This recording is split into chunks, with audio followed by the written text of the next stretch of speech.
Have you ever felt like you're just drowning in useless self-help tips online? Yeah, you're not alone.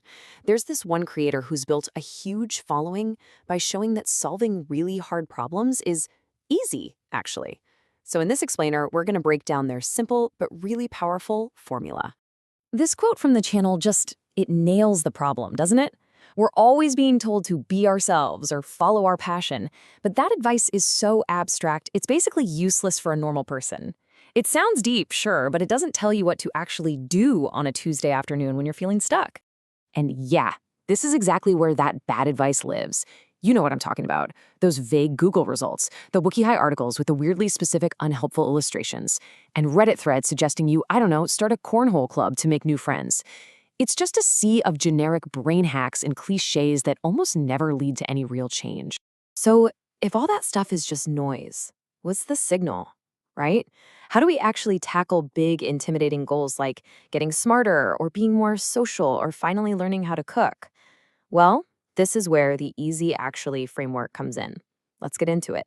All right, the very first step, and this is a big one, is learning to see all that junk advice for exactly what it is. The Easy Actually method calls this fluff, and spotting it is crucial. Because if you don't clear away the noise, you'll just waste all your time and energy on things that don't matter. You have to get really good at identifying it and honestly just ignoring it. So, what is fluff exactly? Well, think of it like this: it's any advice that sounds nice and inspiring, but doesn't give you a concrete action.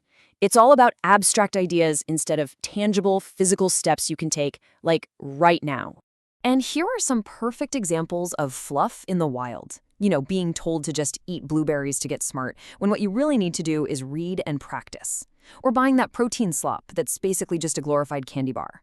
Thinking a pottery class will magically give you a personality. Or that you can just fake confidence forever without actually building the real thing. All of this, it's just a distraction from what works.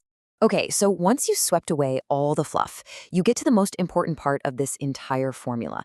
This is all about finding that one single activity that produces almost all of the results. This is what we call the core action. This quote it's the perfect way to explain the core action. You can watch 1,000 videos on how to tie a tie, right? But you only learn when you have the tie in your hands and you're physically doing the motions yourself. It's that huge leap from just passively watching to actively practicing. Let's see how this plays out with a few different skills. Every single goal has a core action. For cooking, it's not watching videos, it's literally making the food. For learning, it's not just reading, it's taking that knowledge and immediately trying to apply it. And even for something you can't physically do right now, like jump-starting a car, the core action is mentally rehearsing the steps. That's what signals to your brain that this is important. A fantastic example of this in action is the Spike method for developing a personality. The fluffy advice is just be yourself, but the core action is this. Pick one thing, literally anything. It could be cleaning, it could be frog facts, then just dive so deep into it that you know more about it than almost anyone else. That niche expertise, that becomes your unique angle, your foot in the door to have more interesting conversations. You're not just waiting for a personality to appear, you're actively building one.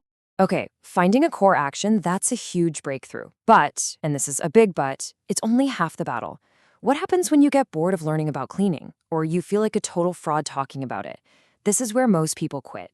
See, doing that core action over and over again is a psychological battle. So the final, and you could argue the most crucial step, is to master the mind game. And a key insight here is that motivation isn't a straight line. Our brains are actually really bad at understanding exponential growth. A diet, for instance, doesn't just get a little bit harder each day. After a few weeks, it can feel exponentially harder, almost impossible, like hitting a brick wall out of nowhere. And this chart shows you exactly what that looks like. Look at the bar for week 1. The difficulty is low, totally manageable. But then jump to week 10. That bar is through the roof. This is the point where you might literally be dreaming about pizza. If you don't have the right mental tools for this stage, this is where you fail, because you never saw how intense the battle would become. So what's one of these mental tools? It's a technique called reprogramming. Think of your mind like a computer that's running old software built from all your past experiences. If you have a belief like, I can't do this, you first have to actively, consciously reject that thought. Then you replace it by vividly and repeatedly imagining yourself succeeding. So if you're terrified of public speaking, don't just hope it gets better. Spend 5 minutes a day visualizing yourself on that stage, calm, confident, nailing it. Feel the applause. You are literally overwriting the old, buggy code with a new, successful program. Another really powerful mind game is the do the impossible method. It's simple. You make a list of things you genuinely believe are impossible for you, like running 6 miles straight or waking up at 4:30 in the morning. And then you just go and do one of them. The act of proving your own self-limiting beliefs wrong is what builds real, undeniable confidence. You're not faking anything. You're creating cold, hard evidence. All right, we've explored all 3 of the key pieces. Now let's put them all together into that simple, powerful framework that you can apply to pretty much any challenge you can think of. And here it is, the Easy Actually formula, in 3 simple steps. First, expose the fluff. Cut out all that vague philosophical noise. Second, find the core action, that one practical thing that actually drives the results. And third, master the mind game. Prepare yourself for the psychological battle that always comes with doing hard things. And it's so important to get this.